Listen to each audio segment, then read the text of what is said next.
Welcome back to ಜರಿ vlogs Kannada. ನಾನು ಸರಸ್ವತಿ. ಎಲ್ಲರೂ ಹೇಗಿದ್ದೀರಾ? ಚೆನ್ನಾಗಿದ್ದೀರಾ? ನಾವು ಕೂಡ ತುಂಬ ಚೆನ್ನಾಗಿದ್ದೀವಿ ಅಂತ ಹೇಳ್ತಾ ಇವತ್ತಿನ ವಿಡಿಯೋನ ಸ್ಟಾರ್ಟ್ ಮಾಡ್ತಾ ಇದ್ದೀನಿ.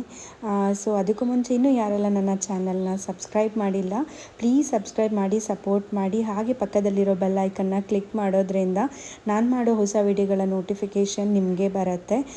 ಸೊ ವಿಡಿಯೋನ ಕಂಪ್ಲೀಟಾಗಿ ಸ್ಕಿಪ್ ಮಾಡಿದೆ, ಕೊನೆವರೆಗೂ ನೋಡಿ. ಸೊ ಇವತ್ತಿನ ವಿಡಿಯೋದಲ್ಲಿ ಏನು ಅಂತ ಹೇಳಿದ್ರೆ, ನಾನು ಯೂಶಲಿ ಫಾಲೋ ಮಾಡ್ಕೊಂಡು ಬಂದಿರೋದನ್ನೇ ನಿಮಗೆ ನಾನು ಯಾವಾಗಲೂ ಶೇರ್ ಮಾಡುವಂಥದ್ದು. ಸೊ ಏನಕ್ಕೆ ಇದನ್ನು ಬಿಡಿಸ್ಕೊಳ್ತಾ ಇದ್ದೀನಿ ಅಂತ ನಿಮಗೆ ಡೀಟೇಲಾಗಿ ಹೇಳ್ತೀನಿ. ಸೊ ಮೊದಲಿಗೆ ನಾವು ಮೇನ್ ಡೋರಲ್ಲಿ ಯಾಕೆ ಈ ಥರ ಎಲ್ಲ ಬರೀಬೇಕು ಅಂತ ಹೇಳಿದ್ರೆ, ನಮ್ಮ ಮನೆಗೆ ಯಾವುದೇ ರೀತಿ ಒಂದು ನರದೃಷ್ಟಿ, ನರದೋಷ ಅಥವಾ ನೆಗೆಟಿವಿಟಿ ಅನ್ನೋದು ಏನಿರುತ್ತೆ ಅದು ಮನೆ ಒಳಗಡೆವರೆಗೂ ಬರಬಾರ್ದು. ಸೊ ನಾವೇನು ಈ ಥರ ಬಾಗ್ಲಲ್ಲಿ ಬರ್ಕೊಳ್ತೀವಿ, ಆ ದೃಷ್ಟಿ ಏನೇ ಇದ್ದರೂ ನಾವೇನು ಬಿಡಿಸ್ತೀವಿ, ಓಮು, ಸ್ವಸ್ತಿಕು, ಶ್ರೀ ಮತ್ತು ತ್ರಿಶೂಲ, ಇದನ್ನೆಲ್ಲ ನಾವು ಈ ಥರ ಮೇನ್ ಡೋರಲ್ಲಿ ಬಿಡಿಸ್ದಾಗ ಸೊ ಅದೇನು ನೆಗೆಟಿವಿಟಿ ಅನ್ನೋದು ಇರುತ್ತೆ ಅದು ಬಾಗ್ಲಲ್ಲೇ ಹೊಟ್ಟೋಗುತ್ತೆ. ಯಾವುದೇ ಕಾರಣಕ್ಕೂ ಮನೆ ಒಳಗಡೆ ನೆಗೆಟಿವಿಟಿ ಅನ್ನೋದು ಬರೋದಿಲ್ಲ. ಇದನ್ನು ನಾನು ತುಂಬ ದಿವಸದಿಂದ ಫಾಲೋ ಮಾಡ್ತಾ ಇದ್ದೀನಿ. ನನ್ನ ಹಳೆ ವಿಡಿಯೋಗಳಲ್ಲೆಲ್ಲ ನೀವು ನೋಡಿದ್ರೆ ಖಂಡಿತ ನಿಮಗೆ ಈ ವಿಡಿಯೋ ಸಿಗತ್ತೆ. ಸೊ ಏನಂತ ಹೇಳಿದ್ರೆ, ನಾನು ಇದ್ರ ಬಗ್ಗೆ ಯಾವತ್ತೂ ಕೂಡ ವಿಡಿಯೋ ಮಾಡಿರಲಿಲ್ಲ. ನನಗೆ ಅನ್ನಿಸ್ತು ಇದ್ರ ಬಗ್ಗೆ ಕೂಡ ನಿಮಗೆ ನಾನು ಡೀಟೇಲಾಗಿ ಹೇಳಬೇಕು ಅಂತ. ಸೊ ನಾನು ಯೂಶ್ವಲಿ ಇದನ್ನು ಫಾಲೋ ಮಾಡ್ತಿರೋದು ರೀಸನ್ ಬಂದು, ಮನೆಯಲ್ಲಿ ಮಕ್ಕಳಿರಲಿ ಇಲ್ಲ ದೊಡ್ಡೋರಿರಲಿ, ಯಾರೇ ಇರಲಿ, ಯಾವ ಸಮಯದಲ್ಲಿ ಏನಾಗಿರುತ್ತೆ ಅಂತ ಯಾರಿಗೂ ಹೇಳೋಕ್ಕಾಗಲ್ಲ. ಯಾಕಂತ ಹೇಳಿದ್ರೆ ಎಲ್ಲರೂ ಅವರೇ ಇರ್ತಾರೆ ಅಂತಲೂ ಹೇಳೋಕ್ಕಾಗಲ್ಲ. ಕೆಲವೊಂದು ಸಲ ನಾವು ಈ ಅಮಾವಾಸ್ಯೆ ಪೌರ್ಣಮಿಲೆಲ್ಲ ಮನೆಯಿಂದ ಹೊರಗಡೆ ಹೋಗಿ ಓಡಾಡ್ಕೊಂಡು ಬಂದಿರ್ತೀವಿ.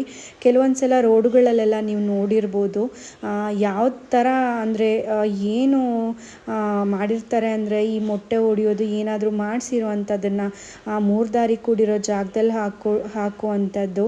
ಈಗ ಅವ್ರಿಗೇನೋ ಪ್ರಾಬ್ಲಮ್ನ ಸಾಲ್ವ್ ಆಗಲಿ ಅಂತ ಹೇಳಿಬಿಟ್ಟು ಅವ್ರು ಮಾಡ್ಕೊಳ್ಳೋದಕ್ಕೆ ಪರಿಹಾರನ ಬೇರೆಯವ್ರಿಗೂ ಅದು ತಾಗುತ್ತೆ.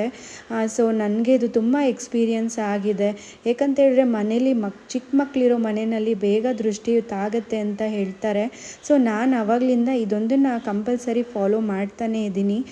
ಸೊ ಏನಂತೇಳಿದ್ರೆ, ಅಮಾವಾಸ್ಯೆ ಪೌರ್ಣಮಿನಲ್ಲಿ ಯಾವುದೇ ಕಾರಣಕ್ಕೂ ತುಂಬ ಪವರ್ ಇರುತ್ತೆ ಅಂತ ಹೇಳ್ತಾರೆ. ಯಾವುದೇ ಥರ ಕೆಟ್ಟ ಕೆಲಸ ಮಾಡೋದಕ್ಕಾಗಲಿ ಒಳ್ಳೆ ಕೆಲಸ ಮಾಡೋದಕ್ಕಾಗಲಿ ಆ ಸಮಯನ ತುಂಬ ಚೆನ್ನಾಗಿ ಉಪಯೋಗಿಸ್ಕೊಳ್ತಾರೆ ಜನರು ಅಂತ. ಸೊ ನಾನು ಏನೇ ಬಿಲೀವ್ ಮಾಡೋದಿದ್ರು ಪಾಸಿಟಿವ್ ಆಗೇ ಬಿಲೀವ್ ಮಾಡ್ತೀನಿ. ಈ ಕೆಟ್ಟದ್ದು ಮಾಡೋದು ಅದೆಲ್ಲ ನನಗೆ ಸರಿ ಹೋಗುತ್ತೆ ಅಂತ ಅನಿಸೋದಿಲ್ಲ. ಸೊ ಆದಷ್ಟು ಒಳ್ಳೇದು ಮಾಡಿದ್ರೆ ನಮಗೂ ಕೂಡ ಒಳ್ಳೇದಾಗತ್ತೆ. ಸೊ ನಾವೇನು ಒಳ್ಳೇದು ಮಾಡ್ತೀವಿ ಅದನ್ನು ಒಂದು 4 ಜನಕ್ಕೆ ಹೇಳಿದ್ರೆ ಅವರು ಕೂಡ ಒಳ್ಳೇದಾಗಲಿ ಅನ್ನೋ ಅಷ್ಟೇ ಉದ್ದೇಶ ನನ್ನದು. ಸೊ ನಾನು ಇದನ್ನೆಲ್ಲ ನಂಬ್ತೀನಿ. ಸೊ ನೆಗೆಟಿವಿಟಿ, ಈಗ ಪಾಸಿಟಿವ್ ಇದ್ದೇ ಇರುತ್ತೆ ಅಂತ ಹೇಳಿದ್ರೆ 100% ನೆಗೆಟಿವಿಟಿ ಕೂಡ ಇದ್ದೇ ಇರುತ್ತೆ. ಸೊ ಒಳ್ಳೆಯವರು ಇದ್ಮೇಲೆ ಕೆಟ್ಟವರು ಇದ್ದೇ ಇರ್ತಾರೆ ಅಲ್ವಾ. ಸೊ ಯಾವುದೇ ಕಾರಣಕ್ಕೂ ನಮ್ಮ ಮನೆಗೆ ಈ ದೃಷ್ಟಿ ದೋಷ ಆಗಬಾರ್ದು ಅಂತ ಹೇಳಿಬಿಟ್ಟು ನಾನು ಈ ಥರ ಬಿಡಿಸ್ತಾ ಇದ್ದೀನಿ. ಸೊ ಇದು ನಿಮಗೂ ಕೂಡ ಯೂಸ್ಫುಲ್ ಅನಿಸುತ್ತೆ. ಒಂದು ಸಲ ನೀವು ಮನೆ ಬಾಗಿಲಲ್ಲಿ ಈ ಥರ ಬಿಡಿಸಿ ನೋಡಿ, ಯಾವುದೇ ಥರ ನಕಾರಾತ್ಮಕ ಶಕ್ತಿ ನಮ್ಮನೆ ಬಾಗಿಲಿಗೆ ಸುಳಿಯೋದಿಲ್ಲ. ಸೊ ಅದಾದಮೇಲೆ ಆದಷ್ಟು ಇದನ್ನು ನೀವು ಪ್ರತಿ ಶುಕ್ರವಾರ ಫಾಲೋ ಮಾಡಿ, ತುಂಬಾ ಒಳ್ಳೆಯದು. ಸೊ ನಾನು ಇದನ್ನು ನನಗೆ ಟೈಮ್ ಸಿಕ್ಕಿದಾಗೆಲ್ಲ ಮಾಡ್ತಾ ಇರ್ತೀನಿ. ಏನಂತ ಹೇಳಿದ್ರೆ, ನನಗೆ ಇದು ಸ್ವಲ್ಪ ಕಲರ್ ಚೇಂಜ್ ಆಗ್ತಿದ್ದಂಗೆ ಗೊತ್ತಾಗ್ಬಿಡತ್ತೆ ದೃಷ್ಟಿ ಆಗಿದೆ ಅಂತ. ಸೊ ಇವಾಗ ನಾನು ಇದನ್ನು ಗಂಧ ಜೊತೆ ಮಿಕ್ಸ್ ಮಾಡಿ ಹಚ್ತಾ ಇರೋದು. ಸ್ವಲ್ಪ ಅರಿಶಿನ ಮತ್ತು ಗಂಧ, ಅದಾದಮೇಲೆ ಕುಂಕುಮ. ಸೊ ಅದಾದಮೇಲೆ ಮೇನ್ ಡೋರಲ್ಲಿ ಈ 5 ಓಂ ಶ್ರೀ ಸ್ವಸ್ತಿಕು ಮತ್ತು ಲಕ್ಷ್ಮೀ ಸ್ವರೂಪ 4 ಲೈನ್ ಏನಿದೆ ಅದನ್ನು ಬಿಡಿಸ್ಕೊಂಡ್ಮೇಲೆ ಅದಕ್ಕೆ ಕುಂಕುಮ ಇಟ್ಕೊಳ್ಬೇಕಾಗತ್ತೆ. ಅದಾದಮೇಲೆ 2 ಸೈಡು ಮೇನ್ ವಾಸ್ಕಲ್ ಏನಿರುತ್ತೆ ಅದಕ್ಕೆ ನಾವು ಸ್ವಸ್ತಿಕ್ನ ಬರ್ಕೊಳ್ಳೋದ್ರಿಂದ ಯಾವುದೇ ಥರ ಆಗೋ ಅನಾಹುತಗಳನ್ನ ತಡೆಯುತ್ತೆ ಅಂತ ಹೇಳ್ತಾರೆ. ಸ್ವಸ್ತಿಕ್ಗೆ ಆ ಪಾಸಿಟಿವಿಟಿ ತುಂಬಾ ಇದೆ. ಇದನ್ನು ನಾವು ಗಣೇಶನ ಸ್ವರೂಪ ಅಂತ ಕೂಡ ಹೇಳ್ತೀವಿ. ಸೊ ನಾನು 2 ಸೈಡು ಕೂಡ ಈ ಥರ ಬರ್ಕೊಳ್ತಾ ಇದ್ದೀನಿ ಸ್ವಸ್ತಿಕ್ನ. ಸೊ ಮೇನ್ ಡೋರಲ್ಲಿ 5 ಅದು ಬರೆದ್ಮೇಲೆ ಈ ಥರ ಸ್ವಸ್ತಿಕ್ನ ಬರ್ಕೊಂಡು ಇದಕ್ಕೂ ಕೂಡ ಕುಂಕುಮ ಇಟ್ಕೊಳ್ಬೇಕು. ಇದೆಲ್ಲ ಮಾಡೋದ್ರಿಂದ ಖಂಡಿತವಾಗ್ಲೂ ಸಣ್ಣ ಪುಟ್ಟ ಏನು ಪ್ರಾಬ್ಲಮ್ಸ್ ಇರುತ್ತೆ ಅದಕ್ಕೆ ನಾವು ಮನೆಯಲ್ಲೇ ಈ ಥರ ಸಲ್ಯೂಷನ್ನ ಹುಡ್ಕೋಬೋದು. ಸೊ ನಾನು ಇದನ್ನು ಬಿಲೀವ್ ಮಾಡ್ತೀನಿ. ಸೊ ನಿಮಗೂ ಈ ಥರ ಏನಾದರೂ ಎಕ್ಸ್ಪೀರಿಯನ್ಸ್ ಆಗುತ್ತೆ ರೋಡಲ್ಲೆಲ್ಲ ಬರಬೇಕಾದ್ರೆ, ಈ ಥರ ಎಲ್ಲ ಮಾಡಿಸಿರೋದೆಲ್ಲ ನಾವು ದಾಟ್ಕೊಂಡು ಬಂದಾಗ ಅದು ಆದಷ್ಟು ನಮ್ಮ ಮನೆ ಬಾಗಿಲಲ್ಲೇ ಹೋಗಬೇಕೇ ಹೊರತು ಮನೆ ಒಳಗಡೆ ಯಾವುದೇ ಕಾರಣಕ್ಕೂ ಬರಬಾರ್ದು ಅಂತ ನಾನು ಇದನ್ನು ಫಾಲೋ ಮಾಡ್ತೀನಿ. ಸೊ ಏನು ಹೇಳ್ತೀರಾ, ಇದನ್ನೆಲ್ಲ ನೀವು ನಂಬ್ತೀರಾ ಅಂತ ನನಗೆ ಕಮೆಂಟ್ ಮಾಡಿ.